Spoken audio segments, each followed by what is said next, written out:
Bon, Coluche, comment est-ce que vous expliquez que votre candidature rencontre de tels échos? Des comités se forment un peu partout, on ne parle que de vous dans les journaux, dans les bistrots, etc. Ben, ça vient du fait que ceux qui consomment de la politique, ils s'emmerdent tellement à la consommer, parce qu'elle n'est pas bien foutue, qu'aujourd'hui, il y a plus de gens sûrement prêts à voter pour moi qu'à voter pour un autre, parce qu'au moins, moi, je veux pas être élu, quoi. J'ai cet avantage. Alors que les autres, ils veulent être élus, et puis on sait bien pourquoi ils veulent l'être, quoi. Alors ça nous intéresse pas des masses. Alors, une chose, c'est que la classe politique, elle, enfin les partis classiques, n'apprécient pas tellement. Est-ce que vous attendez à un coup d'arrêt? Bon, ils aiment rien, la classe politique. Ils aiment la politique que quand elle est sérieuse. Sérieux et chiant, c'est pas loin déjà. C'est quand même le contraire de rigolo, sérieux. Alors, moi, c'est plutôt le rigolo qui m'intéresse. Bon, alors les 500 signatures, vous avez besoin de 500 signatures pour Ouais. accéder à la vraie campagne. Et bon, Ouais. certains de nos confrères disent qu'il y a déjà des pressions sur les maires. Ouais, il y en aura des pressions sur les maires, mais c'est pas grave. Parce que il y a 36 000 maires en France et il y en a 20 000 qui sont pas attachés à un parti politique. Et sur les 20 000, il y a je sais pas combien de milliers de bleds, de moins de 1000 habitants, où ils ont rien, rien. Alors ils avaient une fête foraine tous les ans, ils avaient un bal tous les samedis, ils avaient plusieurs bistrots et une église. Bon, maintenant, on a interdit les fêtes foraines, on a interdit les bals du samedi soir et les bistrots ferment. Alors bientôt, ils vont leur fermer l'église et puis après, ils n'auront plus qu'à se tirer.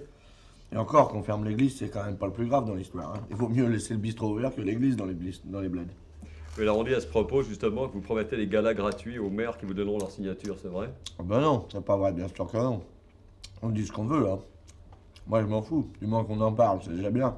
Mais enfin, vous voyez le temps qu'il faut pour faire 500 galas?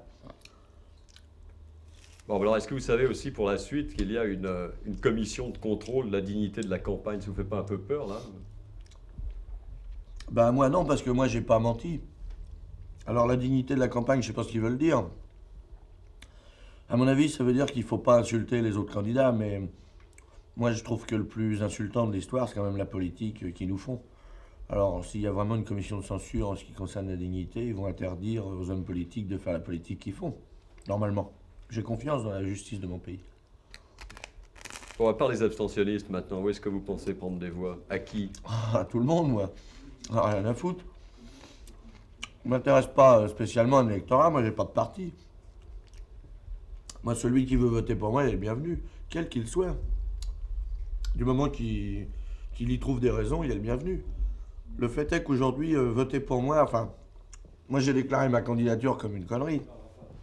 Si elle a pris cette importance, c'est pas de ma faute, hein. C'est à cause du fait que les gens se sont intéressés à voter pour un mec qui voulait pas être élu. Alors à partir de ça, s'ils sont nombreux, c'est pas de ma faute, c'est donc bien de la faute de ceux qui font la politique d'habitude. Bon, vous dites que vous voulez pas participer au second tour, mais Ah bon, non. énorme blague si vous étiez élu au premier. Euh, ouais, mais ça, c'est comme si vous disiez à un mec qui a pas un rond, qu'est-ce que tu ferais si t'avais un milliard? De toute façon, vous n'allez pas lui donner le milliard, alors il n'y a pas de problème. Il n'y a aucun problème. Je serai jamais élu président de la République. Et puis je veux pas en plus. Bon, ben alors ces voix que vous obtiendrez au premier tour, Ouais.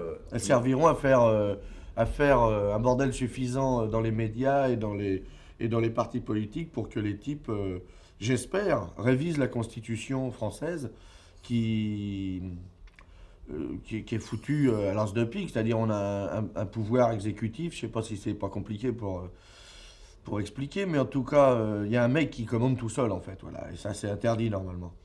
Encore la semaine dernière, le président de la République a fait l'étalage de la force de frappe. Il a dit c'est moi qui appuie sur le bouton, et en fait, c'est pas vrai. Dans la Constitution, c'est le Parlement qui doit décider de si on fait une guerre à quelqu'un. Mais il l'a complètement oublié, puisqu'il y a des lois maintenant. Il y a même une loi qui dit qu'on n'a pas le droit, on n'est pas obligé de faire voter une loi pour qu'elle existe. La loi numéro 45 dit que on peut, elle peut être comme ça sans être votée par le Parlement, elle peut exister la loi. C'est-à-dire qu'il y a une loi qui dit que les lois ne servent pas, quoi. C'est formidable. C'est un des seuls alors ça pays. m'amène à une question classique. Vous êtes candidat, quel est votre programme? Ah ben on n'est pas. C'est ça l'intérêt. Moi je veux pas être élu, donc j'ai pas raison d'avoir le programme. Mais justement le problème c'est que les autres en ont un et qu'ils le respectent pas. Une des choses que je voudrais arriver à faire changer ici, c'est que quand un type se présente, il a un programme chiffré et daté. Il dit, on va augmenter la retraite de tant de pourcents à partir de telle date. Bon, après ça, il dit, on va faire baisser l'inflation de temps, on va faire baisser le chômage de temps, hein, à telle date. Et bien qu'il le fasse. Et puis quand il n'a pas réussi à la fois son pourcentage et sa date, et ben on le vire. Et puis on recommence, on revote pour un autre mec. Alors, il y en a qui disent Coluche est parmi les gauchistes, il y en a d'autres qui disent Coluche est un nouveau Poujade. Ouais. Vous vous classez où? Ah, vous, vous dites, moi je suis le candidat des minorités. Ben, c'est-à-dire que Poujade, moi je sais pas qui c'est, puisqu'il avait arrêté de faire de la politique quand je suis né. D'autre part, je sais pas, les mecs ils disent toujours ce qu'ils peuvent, hein. Moi, quand j'ai commencé à faire rire, on a dit que j'étais le nouveau Fernand Reynaud. Et puis maintenant, je suis en train d'être l'ancien Coluche, et puis tout le monde s'en fout. Je sais pas, moi, vous dire. Ce qu'ils racontent, j'en sais rien. C'est parce qu'ils n'ont pas d'imagination. Alors, tout ce bruit qui est autour de vous, autour de votre campagne et tout ça, faisait pas un peu peur que ce soit un peu tôt, c'est-à-dire que ça retombe un peu avant 81? Oh non, parce que pour l'instant, j'ai rien fait pour ma campagne. Tout ce qui s'est fait tout seul. Et à partir de maintenant, on va s'en occuper. Enfin, en fait, après les fêtes, on va s'en occuper de ma campagne. Vous avez des conseillers? Ben, j'en ai un, oui. Dans ma bande, on est deux. Il y a mon producteur et moi. Et normalement, on sait bien se met la merde. Et pour l'instant, on n'a rien fait encore. Ça s'est fait tout seul. Alors maintenant, on va commencer à s'en occuper. Donc je pense qu'on ira jusqu'au bout.